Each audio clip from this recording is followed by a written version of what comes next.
Red Station, les infos, Simon Soudin. Bonjour tout le monde, j'espère que tout va bien pour vous en ce lundi. Dans l'actualité, plus de 20% des stations-service des Hauts-de-France sont toujours en difficulté à l'heure actuelle.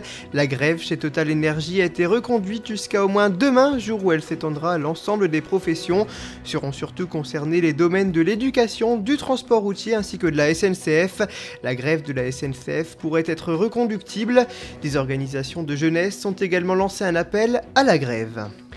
Hier après-midi s'est tenue la marche contre la vie chère à Paris, organisée par la NUPES. Des milliers de participants se sont réunis au niveau de la place de la Nation et se sont ensuite dirigés vers la place de la Bastille. De nombreuses personnalités issues de la gauche ont participé à cette manifestation.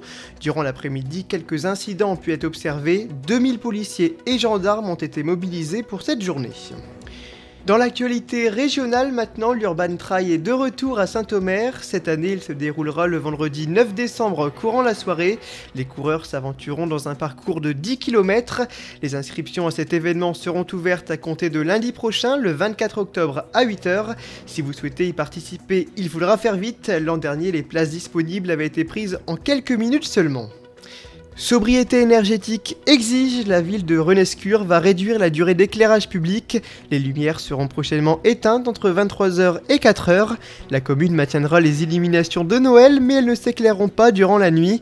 La ville n'a pas encore communiqué la date de la mise en pratique de cette mesure d'économie d'énergie.